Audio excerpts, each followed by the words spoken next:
and also, it does this. It's like there's so many.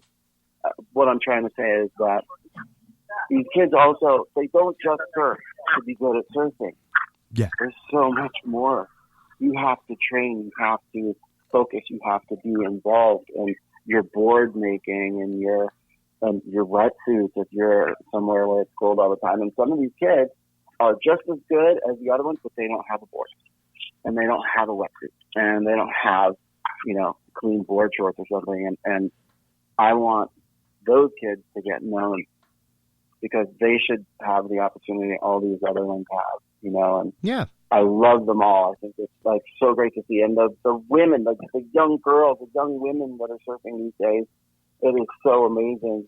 I mean, we've picked a couple of really good young surfers so far, and it is something we're really excited about. Well, just letting people know, these kids are going after it, and it's just like football, and it's just like basketball, like Pop Warner, like you have football practice after school. It's like, okay, Mom, I'll go get our dad, pick me up. Okay, right. It's like same thing for surfing. Okay, you got to be at the beach at this time, and then you finish and you go to school. It's like, do your homework. It's going to be a regimen, and it's a real honor to be part of anything. If it goes no farther than this, I'm just glad to speak my mind in the surfing world, because I think for true surfers that have dedicated their lives to surfing, they see these kids and what they're doing, and we all know like how good they can get. But to keep that together and to make it really come to fruition, that's a whole nother story, man. Well, and that's the hard part. Let's get into a little bit of the story of the television show that you're producing presently that will bring some of these, like you're saying, up-and-coming young wizards of the waves to the public eye.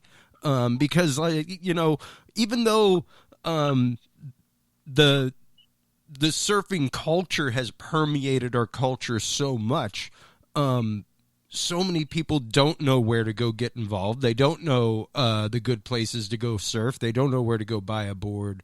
They don't know where their wave pools are. So even putting shows on like what you're trying to do right now to expose those people to where they can go find it locally is fantastic. Tell us a little bit about the show concept itself and what you can tell us about the show itself, because I know it's still in pre-production, so there are a few things you can say, a few things that you can't, but share with our audience what you can share. Well, basically the show is created based upon kids that in their life they're going to become pro surfers, and we're basically searching them out. And Kris is basically our talent guy. He has great ties to finding these kids. And we are basically going and showcasing them in their hometown and finding out their backstories of what, it took for them to get where they're at right now. What little things that, were special in their life that, made them change to go to surfing. We have a couple of good young kids right now. One of them is a boy and a girl. One of them's name is Luke Weiler. And the other one is, what was the other one there, Kris? For her name? Riley.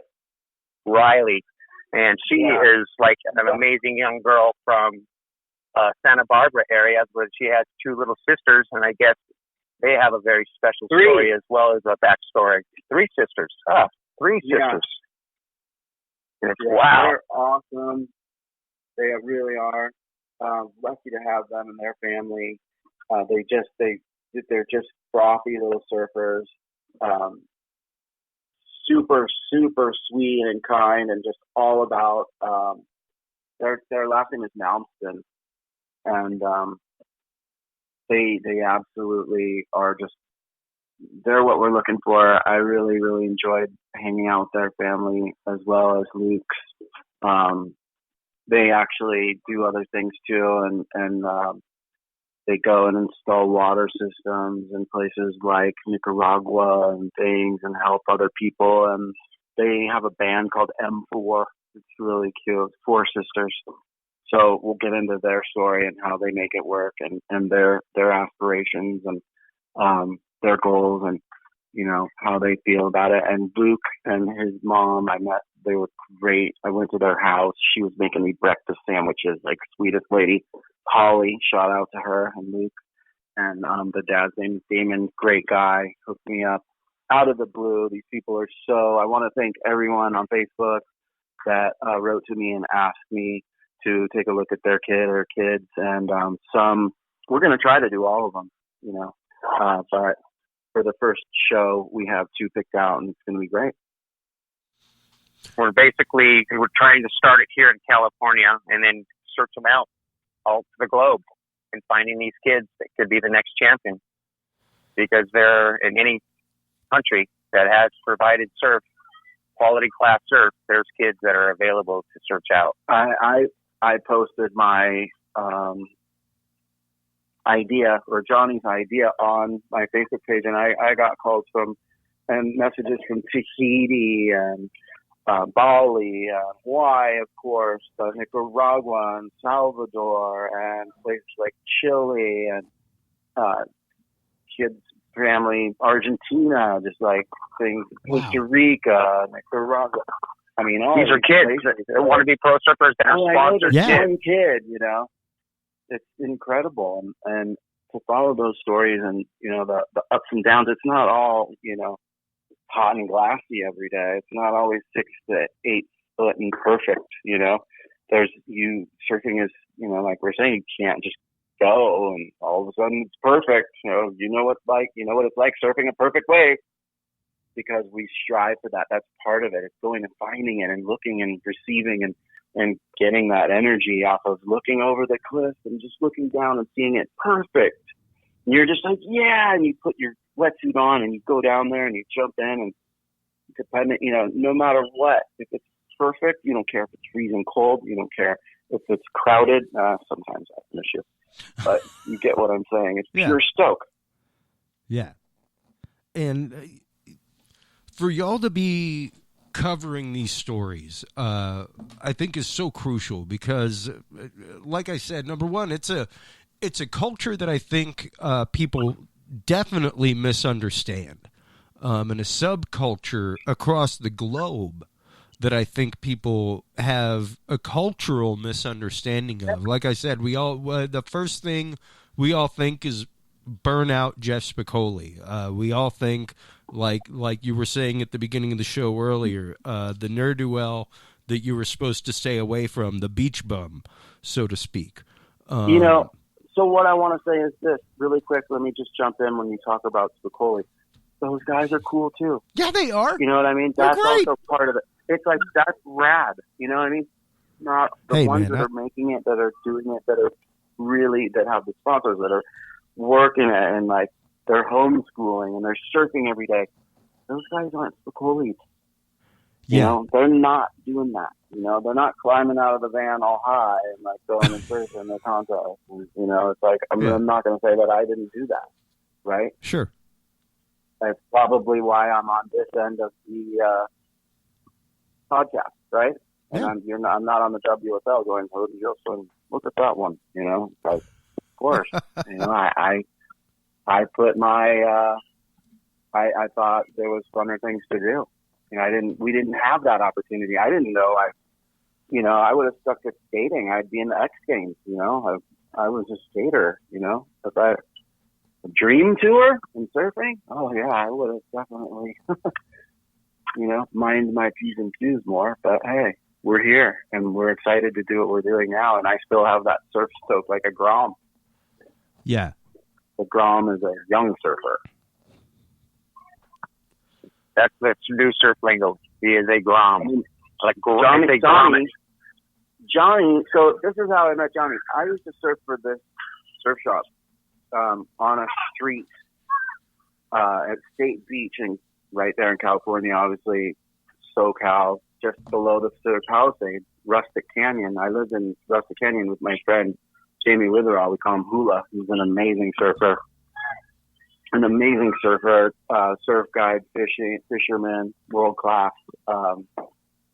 So I was living at his house, and I rode for a guy that had a shop called Entrada, and his name was Gary. And I was surfing with him, and I would be out front of the shop right there at PCH in Chautauqua, or PCH in Mesa, and I'd just be skating around, hanging out with my board, you know, putting stickers on it, trying to be cool, and then I see Johnny come up to me, and he's like, "Hey man, what's up?" Because I'd seen him surfing Topanga and stuff, you know, around, but I didn't really. He came up and introduced me to him, and was like, "Hey, I'm Johnny. Yeah, come out." Because he had a surf shop, and he was like trying to get his surf shop going. He's like, "Come check out what I've got going," you know. And Johnny was always like a business, you know, guy in the surfing that had dedicated his life to him being able to ride waves to a level of where you're like, wow, you know, that guy's having fun, right? Nice. So it's that release, and that's what has kind of gravitated us back together, you know, in doing this project. It's a collaboration. You know, he came to me with an idea, and it sparked that stoke, you know, that I wish I had someone, you know, when I was young say, "Hey, this is something you could really do." You know, like being a doctor or a lawyer. I mean, it sounds nuts, but it's absolutely true. Yeah. Well, the way it came to me, or like a baseball player or a basketball player, you want to surf? the way this came to me was I'm 58. I'm 58 years old. I've been surfing pretty much my whole life that I've been able to surf. And I said to myself, what can I do to give back? What can I do to give back that's been given to me that's so good? And I would see these kids, and I have a 10-year-old son. At age 58, I have a 10-year-old son. And he's just starting to get into surfing. He's not really wanting to surf yet. I'm not going to push him, because I didn't start till I was 10. But I see these kids that live this life now that along this beach line that we all live along here. And it's like the purest, cleanest, funnest lifestyle that you could ever have as a kid and as an adult. I don't think you ever grow up as a surfer. You're always going to stay a kid once you hit the beach. And it's for me, it's like, what could I do to give back? And I came up with a concept of seeing the pro surfers, of how much dedication, how much time of their life that they had to spend to get to it. Well, I went to the flip side of it. I went, well, why don't we go and find the developing part of these kids that really want to do this, and they're already developing it and following it now. Why don't we follow these kids and see what we can find? And that was my reason of giving back. Well, and what? Yeah, and I think it's awesome. Well, yeah, absolutely. I think, like, not only to tell these kids story about their journey through surfing and to the professional ranks of surfing, and to document that, but also, like I said, to document everything. the subculture across the world, the familiarities, the differences, to expose people to what this is. It's so amazing, because some people you might think, oh, you know, he's on his way. You know, that's something that could really happen for that kid. It's not going to happen. And then somebody that you think, you know, he's over here doing something different, and then he all of a sudden gets into surfing, and then it takes off for him. But he, you know, that kid might be the one, right? It's one of those things where it's, if you haven't tapped into it and you haven't tried it, you would never know. And some people try it, and then all of a sudden, like, whoa, I kind of just rode that one, you know? Wow. With help, obviously, right? Yeah. But it's one of those sports where either you kind of get it, or it takes a long time trying. And I know a lot of people like that too, you know, that have been surfing for a really long time, and they just can't flow. Yeah. They're you know, they're not, no. It's fun, but it's not to where they could, you know, sure, make any money or have a lot of fun. You know, It's like I always say, everybody can surf, but not everybody could be entitled to riding the barrel. You know, It's like motocross too, or motorcycles. It's like anybody could ride a motorcycle, but can you do a wheelie like going down the street, standing up? No. There's different levels of fun and extreme, and with these new, and I'm not just talking about the wave parks, because what technology and what's happening in Hawaii and like Indonesia, there's so many places to surf with just perfect waves right? And these places are beautiful, Kris. I mean, you're going, what? I mean, yeah. That's what's so and great the equipment they have today is by far what we've had in the 70s and the 80s and 90s. Now today, with the technology of the boards, the designs, the materials, all of that stuff comes into a big factor of how your ability progresses. Exactly. I have a board maker. His name's Dan O'Hara. He's solidsurfco.com. He's awesome. He does volcanic stringers and bioflex foam blanks. Like, it's insane, you know, the kind of things that are happening. Recycled materials people are doing. It's like, it's just every aspect of surfing is going to grow. And my board manufacturers, they're old school. I come from the old man that started the Z-Boys and the Dogtown era. His name is Jeff O. He makes the Zephyr skateboards and surfboards. I surf on his team. And then I have, remember Jack LaLanne, the fitness man? Oh, yeah. John LaLanne's son makes my surfboard. He lives over on the Big Island in Hawaii. He makes Lala surfboards. And I also, not to put anything down to Dan, but to kind of let you know how awesome John LaLanne is. That guy's made me boards too. You can check out he's got a website, lala.com. But that dude he's a craftsman and a gnarly musician at that. Yeah, that guy makes amazing boards. I love him. Board shapers and creators are really, really, there's so much part of the culture because, yeah, it's literally like a tool, you know, it's like it's just us and that, really. So you know what I mean? You can't just grab a piece of foam and just think you're going to go shape a surfboard. There's an art to it. You have to have a fine touch to having involved. Yeah. There are certain edges that you don't want on a board, and there's certain edges you want on a board, and you better know where to put them. And some people like the one with the weird edge, and other people don't. So it's like all a preference. Also, there's so much involved in the craftsmanship of board making, and yeah, definitely shout out to those two guys, and I mean all the shapers really that are really doing it. You know, it's mayhem and now today they have a machine to where one shaper can go and shape that. He can shape that surfboard, hand shape it. They can go and they can scan that surfboard, that shape. They can scan it. They can take another blank and drop a raw blank into a machine, and that machine will cut exactly that blank that he just shaped. They cut it out, and then they just start mass producing them. Oh, wow. It's just like zing, you know what I mean? They're just punching them out like hundreds in a day. Now, versus one shaper, he'll take maybe 6 hours on a board. On a long board, he can take 6 hours on that board. Short boards, he can burn one out probably in about 3 or 4 hours. Well, and depending on who he's making them for. That's just like the difference in having custom cabinet work done or having a CNC machine do it for you. You know, there's when it gets down to the nitty gritty. No, you aren't going to get on the cabinet and write it. I'm not going to jump on the cabinet. I'm just talking about craftsmanship. I'm not going down. I did it. But it's a whole nother, you know what I'm saying about levels, right? Absolutely. That literally has no personality, in my opinion. The cabinet, the board is like taking me across. Well, it's a dead object. It doesn't move you across the water. It doesn't get you from point A to point B. I have connections to my boards, buddy. I don't know what you're talking about. Yeah. No, you know what I mean. It's like I don't have connections to my cabinet.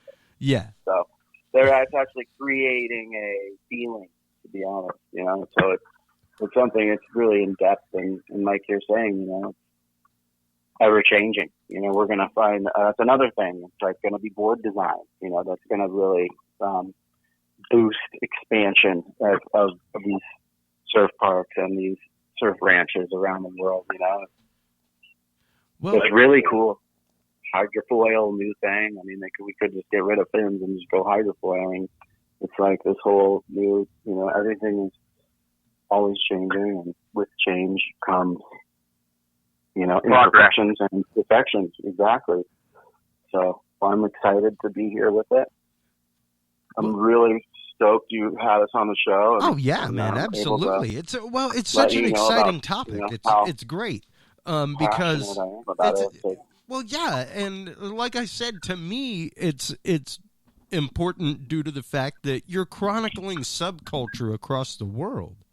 That's a documentary in and of itself, much less a reality show. Yeah, and well, that's also true.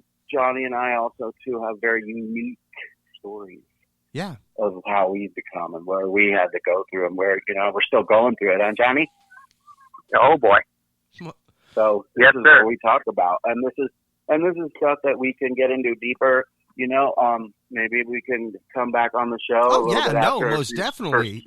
Few episodes or something. Yeah, because I could keep going and going and going and tell you about the feelings it gives me and how excited I was when Johnny called and he was like, you know what? He just straight up just said, I just want you. I thought of you and you were the one. Well, I knew it took me a minute.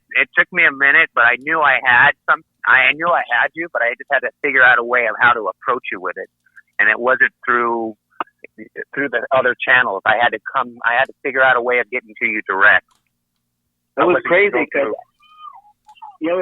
I know you, but then it was kind of like it's been almost 25 years, right? 23. Oh, wow. Yeah. So I haven't talked to you in 25 years. That's how long it's been. He wrote to me and I was like, he's all, hey, bro, can you give me a call? I'm like, oh, shoot. I know. Let's go on what I do. What money did I owe him? Something, 25 years later. Oh, my God. But with John. No, I basically said I came up and I basically said, hey, man, I have this idea. And let me run it past you.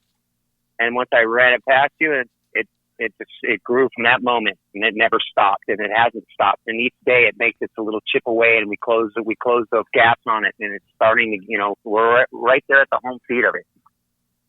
It's just a matter of letting the process make its way, man. So Johnny's right in Venice, Santa Monica, like Playa del Rey area, and that's something. It's like, people don't realize, man, there's a culture there of surf. There's people there that surf and have, posters on their wall, and they look and they want to be, and they wax up in the middle of the night and readjust their track top or their, all their deck pads and put their stickers in the right place and redo it. And, it's like crazy, man. And then they go out there and try and rip because it's so much a part of who you are as a surfer to have fun. Well, when you're riding a wave, really, because if you're not having fun, it's like you're so frustrated. Like I can't really ice skate great, so I don't do it all the time. You know what I'm saying? I'm not. Yeah. Those blades scare me.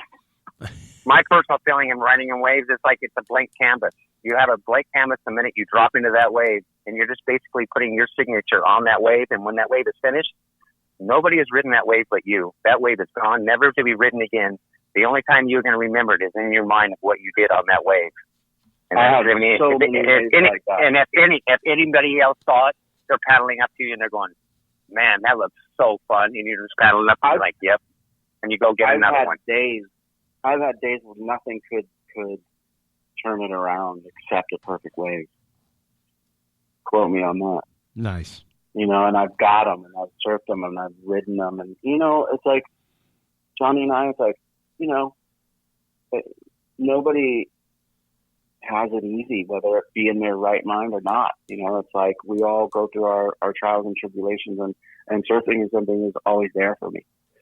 Like Johnny was saying, like when you paddle out, it's a release. And what my dad Jim, you let go of the world. It's zen. It's a zen. The world's problems are on shore. It's on land. All your problems are on land. You're going to see them again. You're going to meet them. You're going to negotiate them again. But when you go out in that water, you release. You let go of everything. You have to concentrate on nothing but riding waves. I've been in towns, surf towns, where the waves have been crappy for like 2 weeks, and people get all cranky and honking. Hey, they get all salty. And then then 2 days later, it's been pumping for 2 days, 10 foot, perfect, just really like, hey, what's up, bro? You're just going, you got some good ones today. You can tell with the little crisp over sun crest of sun, across their faces. It's like, salt rings in their nose. It's called surf stoke, and it's something that, and it's not, I know people that don't surf are like, surf stoke, no, it's not that at all. And if you surf, you'd know, because there's a saying that only a surfer knows the feeling, and I want to bring the feeling, or at least the idea of going out and trying to obtain that feeling is alive and well, for kids to be able to progress into the Olympics from surfing, man. Yeah. You've got to be the best, but you know what? There's going to be kids that are going to do it, and kids are going to enjoy it and love it. And there's already, we have a U.S. surf team already. They're insane. And I can't wait. I want to go to, whoever wants to send Johnny and I to Tokyo for 2020 Olympics will cover it from our standpoint, which is going to be different than anybody else's. I plan on going no matter what. I want to see that. I want to see that come to fruition. I've got my favorite surfers. I've got, it is so amazing to me that they are doing that, because it's a sport, like you said, the Coley. Like, what do they think? Yeah. But they're into it. Look how far it's come. When you just said that, look how far it's come from Sticoli to now. It's in the mainstream of the eye of the Olympics. It's like, really? Wow. Well, the day that you start throwing things like snowboarding and trampoline and things like that in there, you're utterly disrespectful if you don't throw surfing in. That has been a recognized sport for 40 years, 40 plus years now. Yeah, recognized, but kind of like, and they stand away from it, though. Well, it's much like bowling. Right up there sport. It's kind of like bowling. The people that watch bowling watch bowling. And that's kind of the way it is with televised surfing. Chris? Well, I'll tell you one thing. It's the third most watched sport online in the world. Yeah. So, wrap that up. It's exactly. It's got the market. It's got the longevity behind it. And as far as, like we were saying earlier, as far as athletic ability goes, I challenge you to find somebody else that can run that kind of endurance, things like that. Gentlemen, thank you so much for taking the time to come on to share your experiences with our audience, to share your view of not only this project, but like I said earlier, the subculture of surfing through time, the history of surfing, the culture across the globe that is spreading and will be spreading even further with the good work of our guests tonight. Thank you guys so much for coming on. Do you have anything? Well, thank you for having me.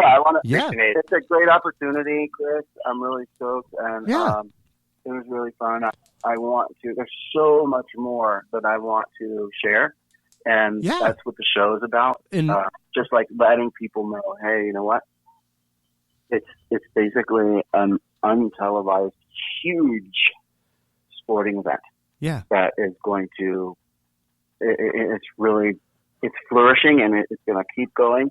And I just think that people would really be interested in actually seeing what it takes for these kids to do that kind of stuff. And when do they start? And what do they eat? I mean, these kids are little phenomena.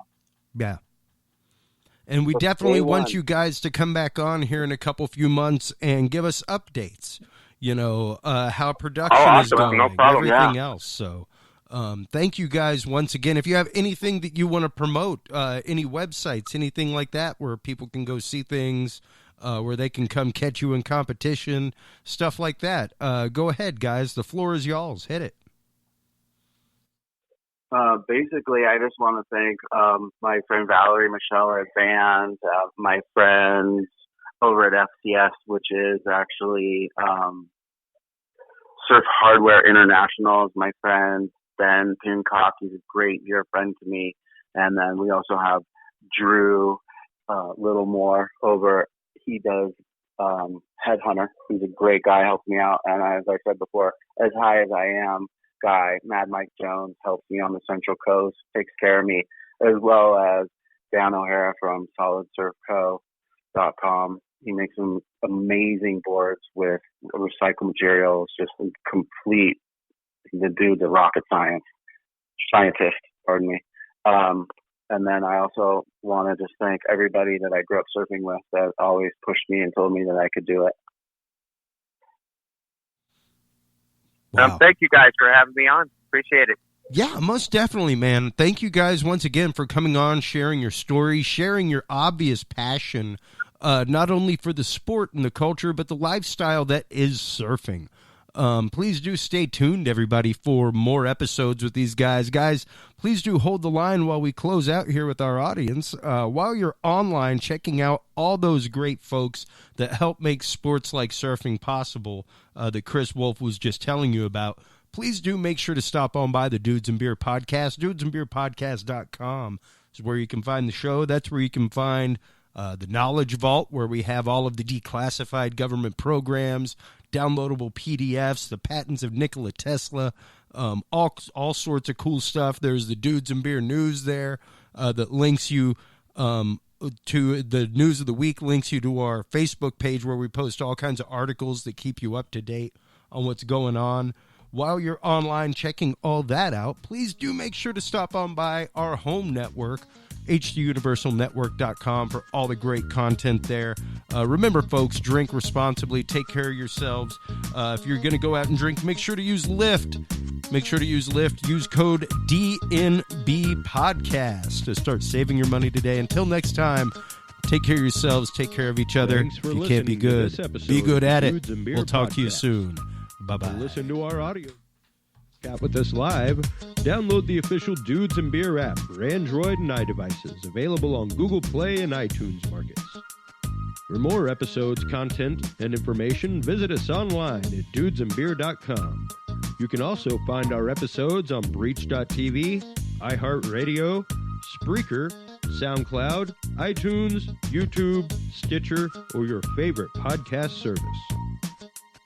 Dudes and Beer is a proud member of the HC Universal Network family of podcasts. For more about our sponsors and other podcasts on this network, visit hcuniversalnetwork.com. Thanks for listening, everybody, and until next time, drink responsibly.